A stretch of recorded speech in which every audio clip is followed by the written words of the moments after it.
In this lecture, we start with some specific discussion on the TCP and the UDP protocols, what they are and how they work in the context of the TCP IP protocol suite.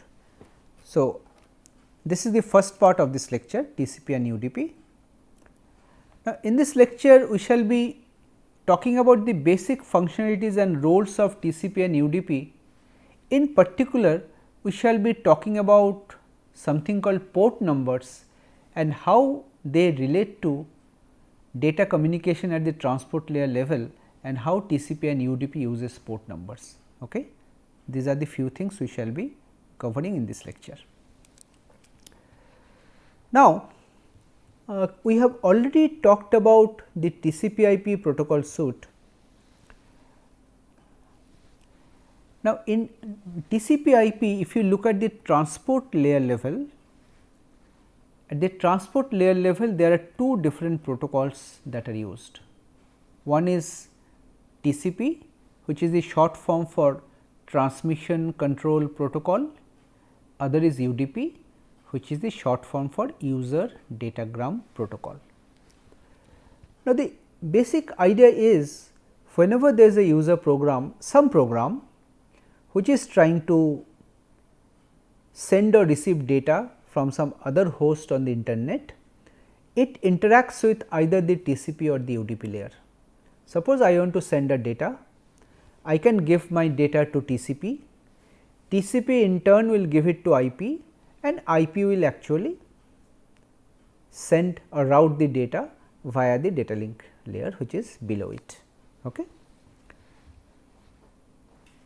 This is how it works. The user process, they will interact with either TCP or UDP and TCP and UDP will be using the IP layer which is below it at the network layer level.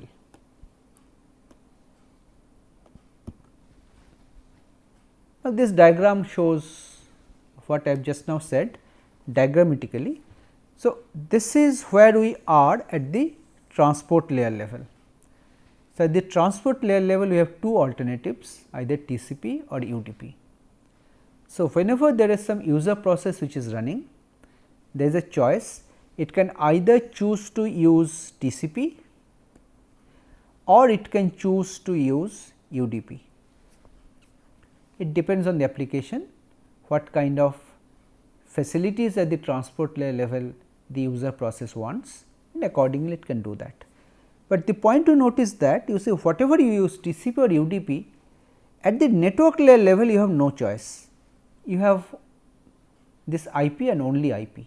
So, both TCP and UDP, they interact with the IP protocol at the network layer level, which you recall is a datagram based service which is unreliable, datagrams might get lost, duplicates might get generated, order may not be maintained.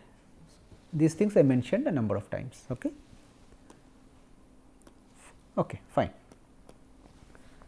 Let us now look at specifically what are the roles of TCP. What does the TCP protocol does? TCP provides a connection oriented service. It is reliable. Reliable means if there is any data corruption during transmission, some data packets are getting lost or gets corrupted, TCP is supposed to keep track of that, and if something is wrong, the source or the sender will be requested to again send the relevant part of the data, so that the receiver can receive the data in a correct way. That is reliability. Full duplex means it is a two-way communication. A can send to B, B is also sending some data back to A. So, it is not a one-way communication. Byte stream service means whenever some message is being transmitted, both the sender and receiver keeps track of how much data have been sent and how much data is yet to be sent in terms of the number of bytes. So, each byte has a number 1, 2, 3, 4, 5, 6, 7, 8 and both sender and the receiver keeps track of these byte numbers. How many bytes I have already sent, how many bytes I have not yet sent and similarly from the receiver it sends back sometimes some acknowledgement. It says that, well, I have received all bytes up to byte number 1050, you can now send me the bytes after that, something like that. Okay. So, to provide this end to end reliability that TCP provides, you see, because TCP provides reliability, the applications that use TCP does not have to care about anything.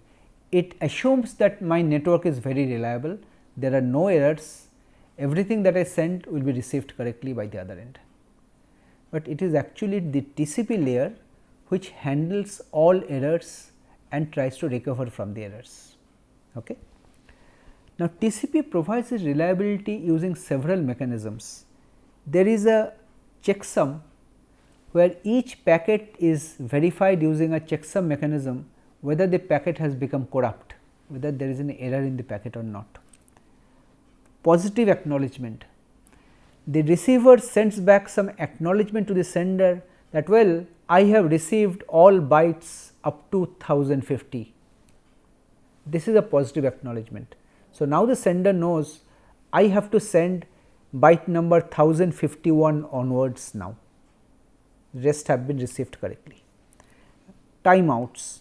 Well, if the sender sees that the acknowledgement is not coming from the receiver till some defined interval, there will be a timeout mechanism which will be enforced and the entire message or the segment will be resent.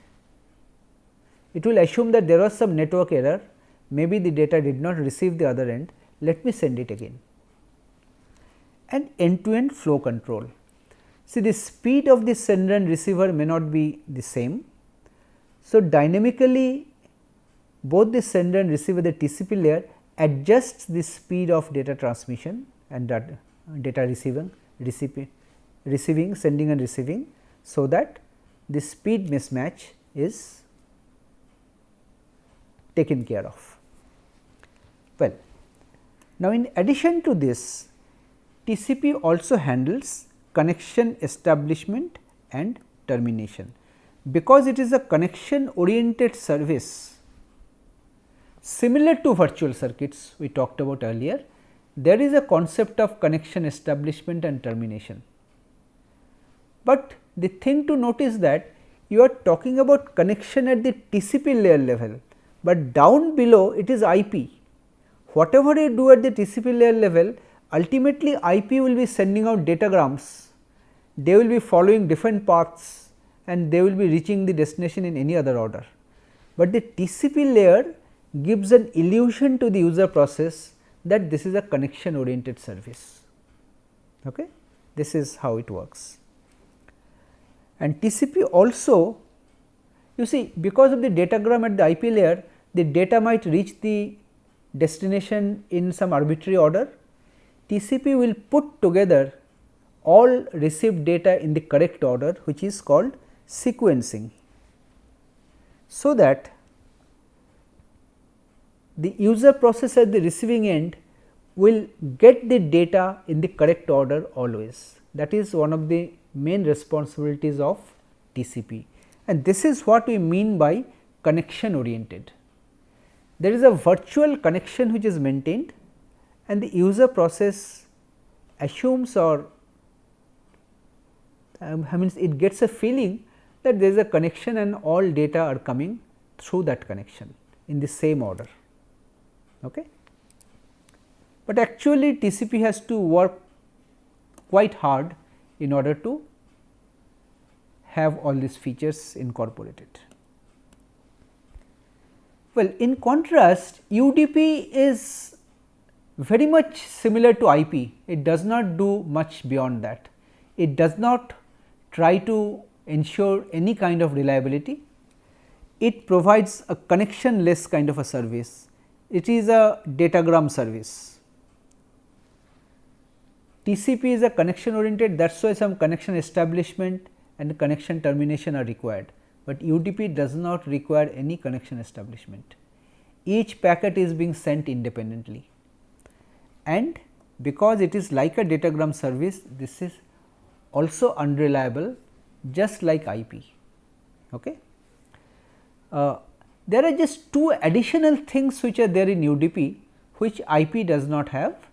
At the transport layer level, it incorporates a checksum to verify whether the UDP packet is correct or has been corrupted. If there is some corruption, there will be a checksum error possibly, and there is something called port numbers which are also added. Port numbers actually identify the user processes that are interacting with this UDP or TCP. We will talk about this.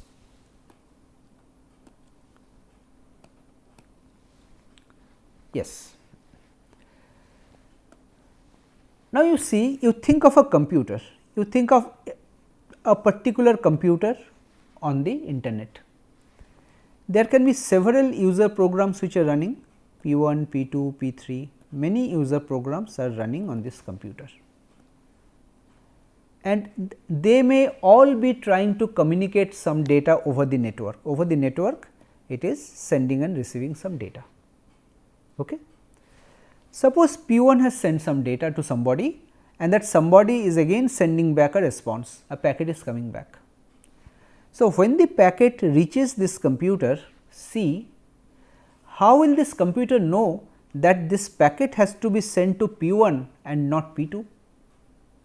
There has to be something in this packet, in the header, which must clearly identify that this packet has to be delivered to P1, and that is this port number. On each computer, every running process is identified with an unique port number, and whenever at the transport layer level a message is being transmitted either using TCP or UDP, in the header there is a port number, and that port number specifies which process is sending that message, and at the other end which process is supposed to receive that message. Those port numbers identify that. Okay? That is the role of port number, mechanism to uniquely identify the data packets associated with each process. So, each process will have a unique port number for every connection it is maintaining. Okay? So, as this diagram shows, diagrammatically we are illustrating same thing. Suppose on a particular computer there are 3 running processes, and when they are communicating over the internet, over the network, they will be assigned some port numbers. Let us say port number 10, 20 and 30. So, when process 1 is sending some data packet, when it is sending out some data packet, it will specify the source port number is 10. And when a response comes back, in the response the destination port number will be set as 10. So, that this computer will know that 10 is what? 10 is this process 1. This packet has to be delivered to process 1. So, this is how the transport layer in this computer will take care of sending and receiving of the packets and delivering them correctly to the appropriate application or process. Okay? This is how it works. Now, in TCP and UDP, these port numbers are 16-bit quantities. Well, 16 bits is quite large. You can have 2 to the power 16, which is about 65,000, 64K. You can have that many active connections, active processes running, okay? And this is quite large. And you see, there are certain applications which are well known. They are uniquely identified by some port numbers. Like you think of your mail, SMTP. SMTP will be having some particular port number. You think of some network application like Telnet. Telnet will be having some unique port number. And if you think of any other kind of network application, the common ones will be having some unique port numbers. So, that suppose I am trying to send a mail, I know that is my mail server. I always know that my mail server will be working on port number so and so, port number 25 or something, whatever. So, whenever I want to send a packet to my mail server, that particular process, I will be sending a packet mentioning destination port number is equal to 25. So, it will always go to the mail server. Similarly, when I want to send some request to a web server, maybe the web server is working on port number 80, I will be sending a packet saying destination port number 80. So, my packet will automatically go to that web server and web server will process it and send the request back to me. So, by these unique port numbers, I can uniquely identify and contact a particular process which is running on the other end, right. Just one thing, let me tell you, well, in an internet scenario, if you think of a situation like this, this is a sender, this is a receiver. Well, often we talk about client server scenario. Let us say this is a client and this is a server. The client will be sending some request to the server. With respect to the request, this is the sender, this is the receiver. Now, when it sends a request, the client is supposed to know which process at the other end it is trying to contact to. So, the destination port number must be already known to the client. Okay. As I told you, for all the common applications, the destination port number is well defined, everyone knows about it. Okay. Let us look at it. This is the overall picture again I am showing. Here the MAC address or the hardware address we already mentioned earlier, this is a 48-bit address. At the IP layer, you have a 32-bit IP address. Now, at the TCP or UDP level, you have a 16-bit port number or port address.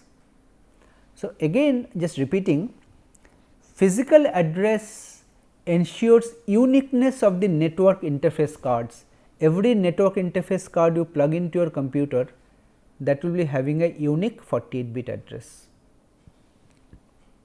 At the IP address level, every computer you want to connect to the internet must have a unique 32-bit IP address. Every connection to the internet, to the router, to the network has to have a unique IP address. Port number or port address, every user process running on a computer must have a unique port address. These are the different levels of uniqueness that are maintained, so that process to process communication becomes very unambiguous and unique. Okay.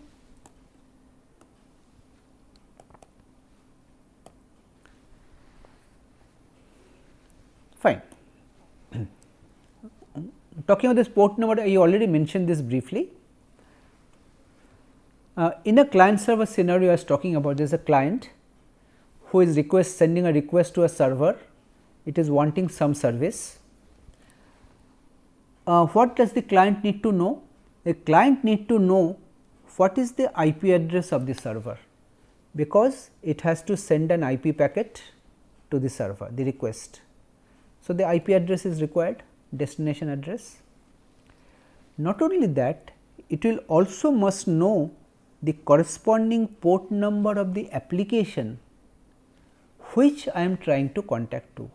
Well, I have given an example already. If it is a mail server which is running the SMTP protocol, I need to contact over port number 25. Okay. SMTP uses port number 25. If I am using file transfer, if I am using the protocol FTP, FTP uses port number 21. So, these are all so called well defined or well known port numbers. These are predefined. and these are some kind of standardized, everyone uses these numbers. Okay. Now, on each system, each computer, these port numbers, well defined port numbers and other port numbers that you may like to define yourself, they are stored in a particular file. If you want, you can have a look at them yourselves.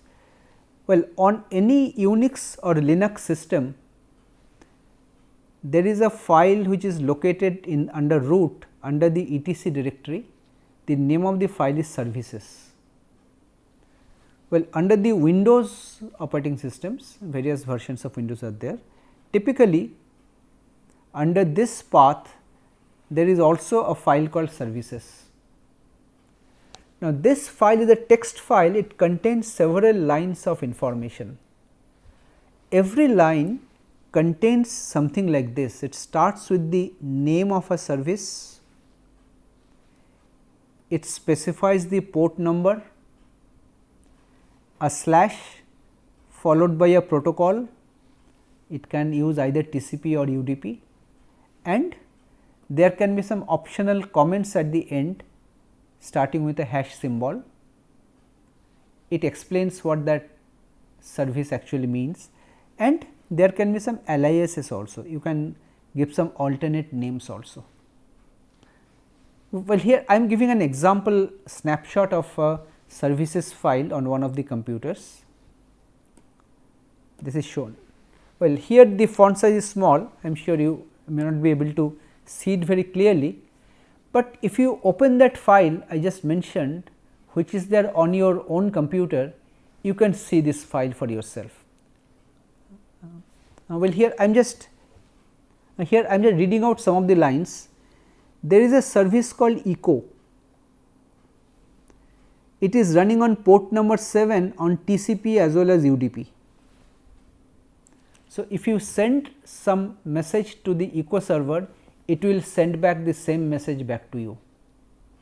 Echo is used sometimes for the purpose of testing the communication.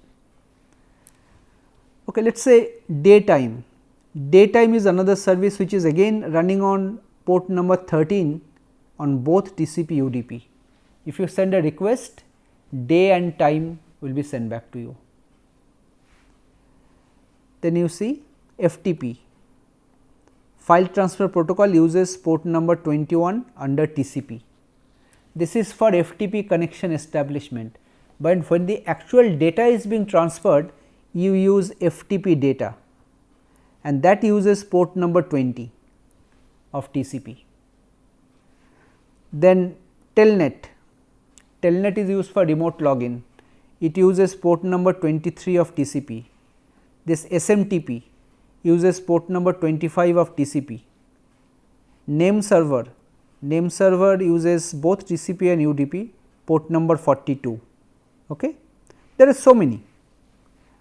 TFTP, trivial FTP, uses port number 69 of UDP. And you see on the right, with this hash, some explanations are given, these are comment lines, and these are aliases, some alternate names are also given, right. This is the typical format of the services file, which is there in each of the computers that are connected to the internet. It contains a list of all the active services and the corresponding port numbers and protocols that are used there.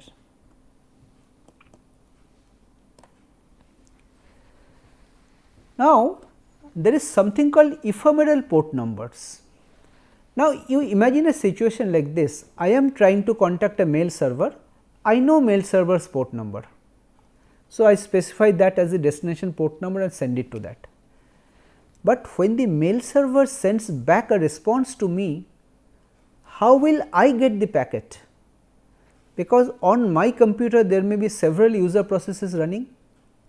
So, I must also be having some kind of port number, which I should tell the mail server as my source port, and when that packet comes back, that source port will become the destination port, so that it comes to me.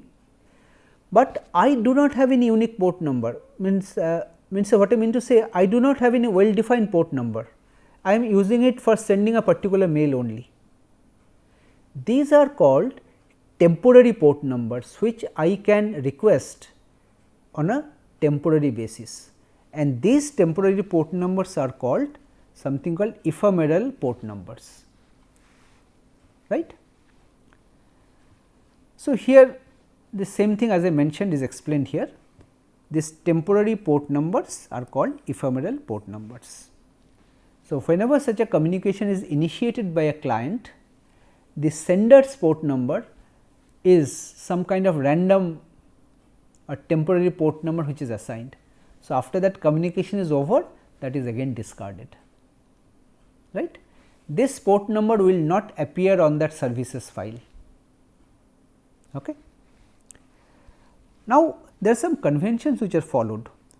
Port numbers starting from 1 up to 1023 are supposed to be reserved for the well known ports, but recently this has been extended up to 4095 as the number of such well known services are increasing, various kind of services are there, and numbers which are beyond 4095 and up to the maximum, they can be used as the temporary port numbers, the ephemeral port numbers, right. Okay. Now, talking about connection establishment, whenever under TCP/IP, with TCP I want to establish a connection with another host, there are three things I mentioned already you need to specify. You need to specify the IP address, you need to specify which protocol you are using, TCP or UDP, and you need to specify the port numbers. So, whenever you specify all of these things, then only you can establish a connection. You see, for protocol, only for TCP the question of connection is coming, for UDP there is no connection, it is like a datagram service. Okay. So, you have to specify all these things, which are the IP addresses of the two ends, the protocol TCP, the port numbers at the two ends. If you tell all these things, then only you can say that you are in a position to establish a connection. And this kind of a connection, this information you are providing is sometimes referred to as an association. These 5 values, you specify the protocol you are using, local IP address, remote IP address, local port number which can be an ephemeral port number, and the remote port number. So, as an example, this can be an example of an association where you are using the protocol TCP/IP, local IP address, local port number, remote IP address, remote port number. So, whenever you do some kind of a communication over the internet, this kind of association gets created automatically in the underlying networking software or the networking driver that is present. Okay.